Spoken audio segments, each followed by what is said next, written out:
Thank you to Professor Aaron for his kind introduction. This is such a huge, incredible honour for all of you to hear me speak.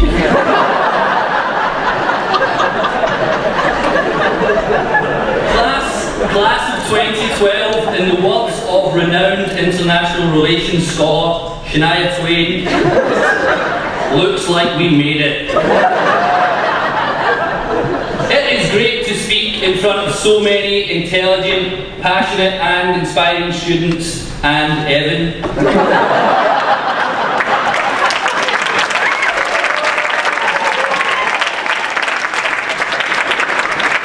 It has been a fantastic 2 years here. Soon after arriving, I knew I was at a great school.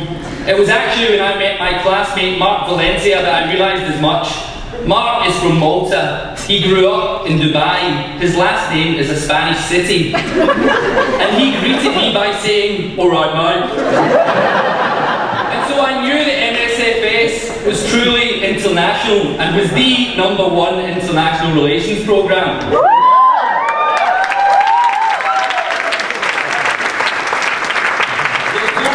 SAIS has Maltese students with London accents.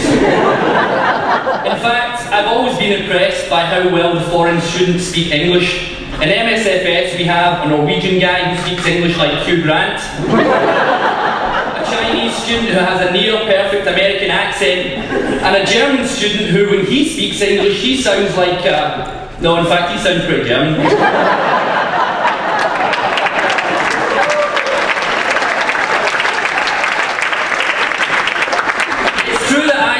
Quite a strong Scottish accent, despite the fact that I have lived in many different countries before coming to the US. Scotland, England, France, Spain, Mexico. Yeah. This is often the trajectory of a madman who has escaped from prison, and therefore should arouse a great deal of suspicion. But in MSFS, this background is seen as a badge of honour. Indeed, you learn so much about different countries in MSFS. Personally, I loved International Night. This was a night where you can perform an act that would be very typical in your country. So the Russians sang a traditional ballad, the Indians did Bollywood dances, and the Spanish students arrived half an hour late.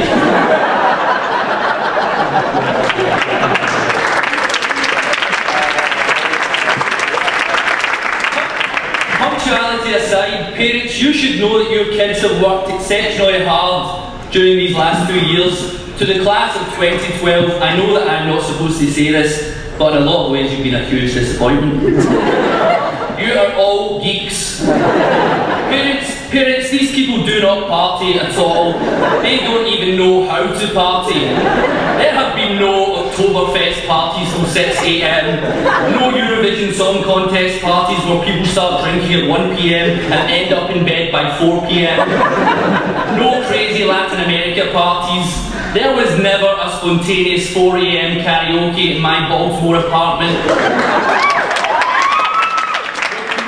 Grown men singing Bonnie Tyler and Backstreet Boys songs. The police have never had to appear at anybody's house to shut down a party and throw people out. No, parents. This has been 2 years of solid hard work by sensible, respectable students. These people would rather read foreign affairs than have a foreign affair.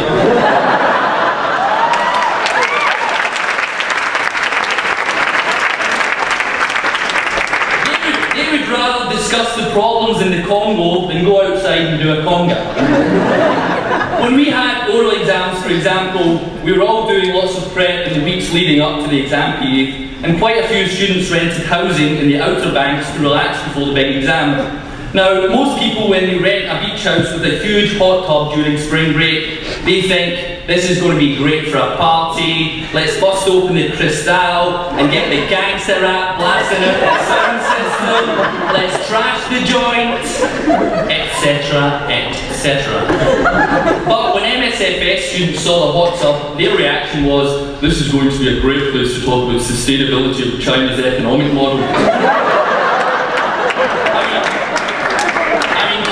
MSFS. I'm like Zach from Saved by the Bell, surrounded by 90 false reaches.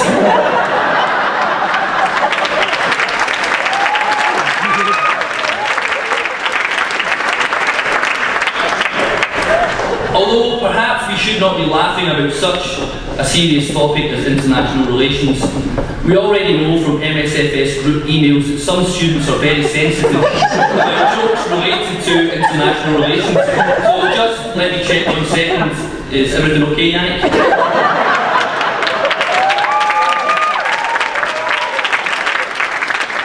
don't want to freak it out again. Nobody wants you to have your own Euro crisis. Okay? I will continue. By the way, the I am funny and apply IR32 mattresses Google Group sign-up sheet should be making its way later on this evening. Speaking of interesting emails, who can forget the email from Erin Guile, our wonderful Director of Academic Affairs, when he pretended to be the MSFS Lounge so that we would tidy it up? You know, I didn't read the title of the email and just thought it was a bit strange that Erin was pouring his heart out. The email said, "You probably noticed how much I've let myself go."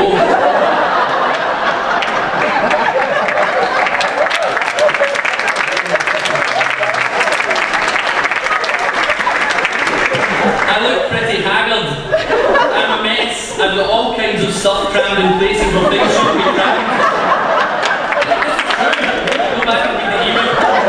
But in fact, he did such a good job in the role of the MSFS Lounge that I can exclusively reveal that Disney have asked him to voice the part of a couch in their next animated movie. Well, it's true, when I asked Erin how he felt about his career move, he said, "So far, so good." That's one of my dad's jokes. But I want to be serious for a second because this is a fantastic set of students and it has been an honour to be in class with them. I also think that as a group of students we are very lucky to study international relations at such a time as this. I remember discussing the Cold War in Victor Chad's IR class and I thought how interesting it would have been to be studying international relations around the time when the Berlin Wall fell. Well, we are actually fortunate enough to be living history. Look at all the major foreign policy events that have taken place while we've been at school. The Arab Spring, the ongoing financial crisis, the killing of Osama bin Laden, the death of Kim Jong-il, WikiLeaks, the list goes on. It has been a momentous time. But as we go out into the world, we cannot be concerned with foreign policy alone. I know many of you are familiar with the TV show Mad Men. For those who aren't, it's set in 1960s New York, and as a contemporary viewer, you're often horrified by the prejudices the characters have concerning race and gender. And it makes me wonder, in 50 years' time, when people look back at our generation, what issues will make them say, "That was shameful, how could they behave like that?" And I believe that there are a number of fundamental issues in which history will judge us. Gay rights, climate change, immigration, economic inequality. The attitudes we espouse and the actions we take will likely define our generation. Leadership is one of the principal values of MSFS, and so whether we end up in the public or private sector, it is imperative that we take the lead in these areas and go out and fight for a more open-minded and inclusive society. Before I give the podium over to the next speaker, I have a few people to thank who are here today.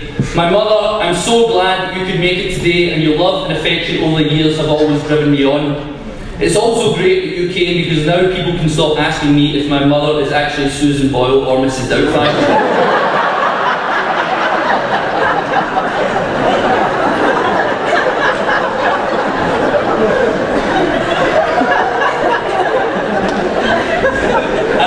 I'd like to thank my mother-in-law and father-in-law who have been a great source of support during these 2 years.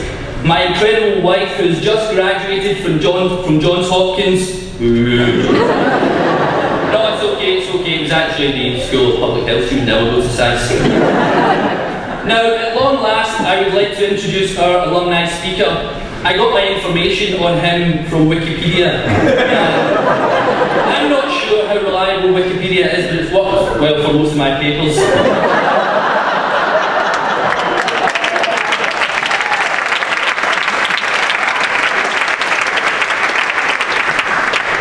Alexander Graf Lambsdorff is a German politician and member of the European Parliament. He is Vice President of the Alliance of Liberals and sits on the European Parliament's Committee on the Internal Market and Consumer Protection.